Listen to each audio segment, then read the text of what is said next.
Good morning. Good morning. Welcome to the week after.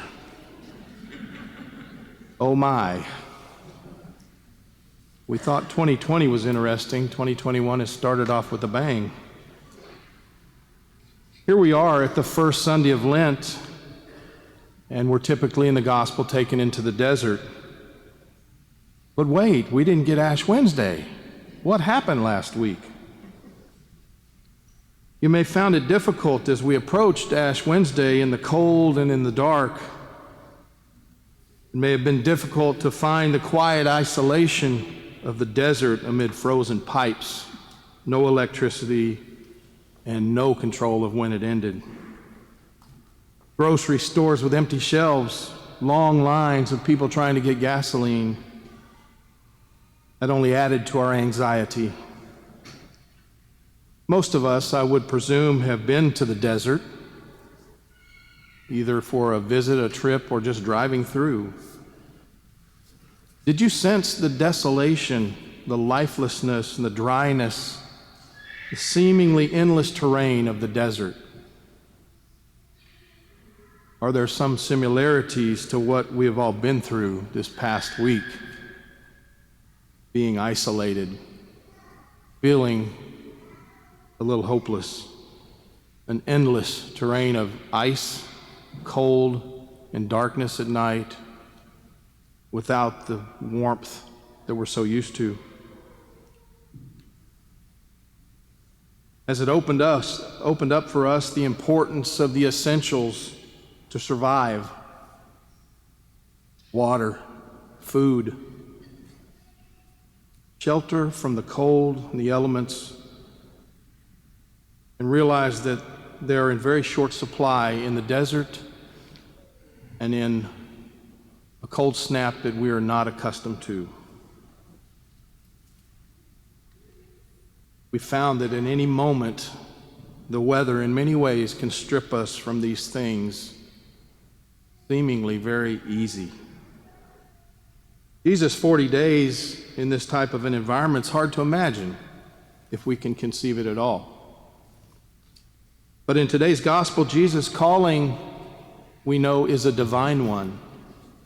He was being prepared for the mission that God sent him for, to begin his public ministry, to make known that the kingdom of God is at hand. We can look back in ancient times and find that men actually sought out the desert in order to escape the worldly distractions, the temptations of civilization. The desert for them was a place to go and encounter the silence and encounter their God. But for us, amid a pandemic, with quarantine becoming an everyday word for us, it may not feel much like a place to encounter God. But it is, in fact.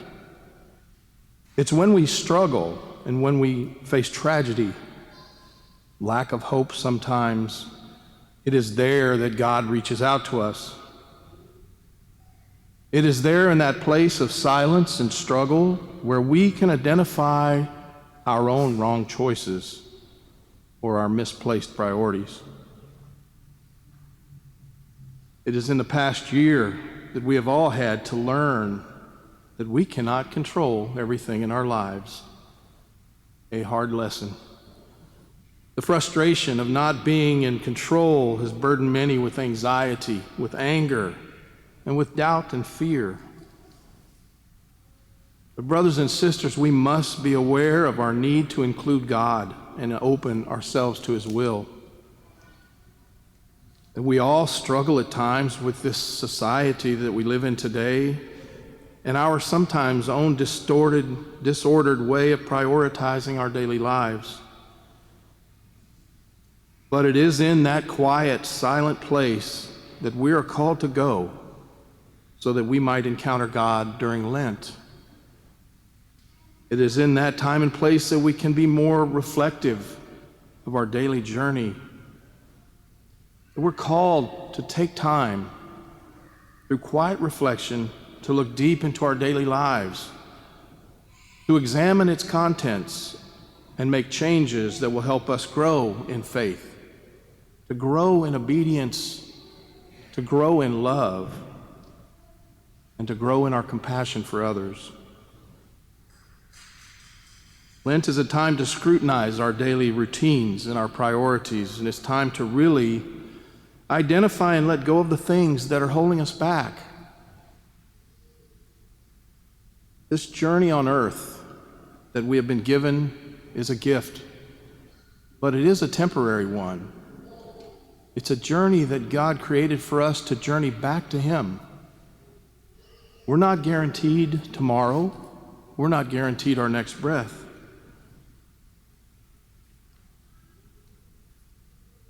It's in this past month that my wife Beth and our family have lost a brother, an aunt, and a cousin. I share this because I would hope it would make us aware of how precious life is, how suddenly it can be gone.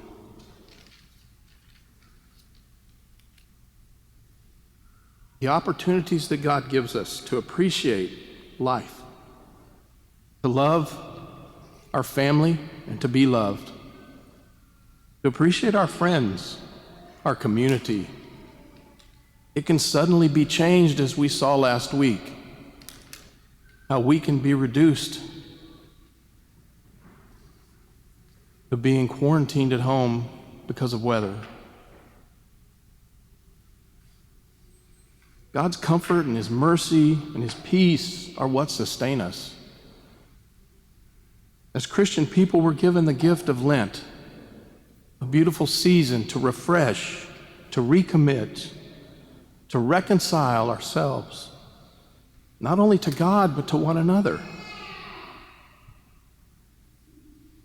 And maybe this Lent we should think about, instead of giving up something, but maybe giving more.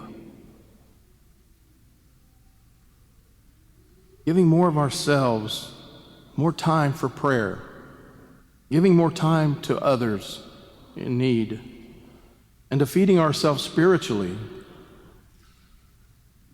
Because these 40 days of Lent should lead us to a new beginning at Easter.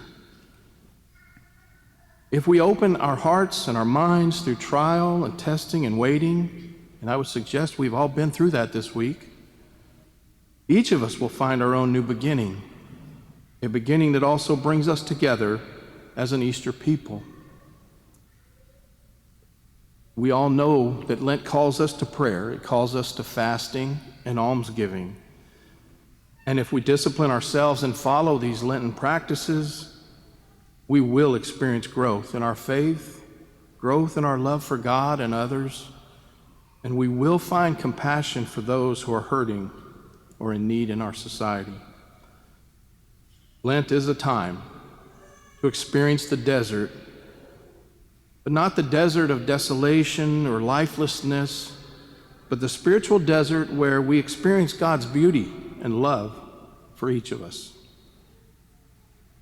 This image, encountering God in a quiet, silent place, is a beautiful image. And as we begin the Lenten journey, we realize that it is what the Lenten season is supposed to be all about.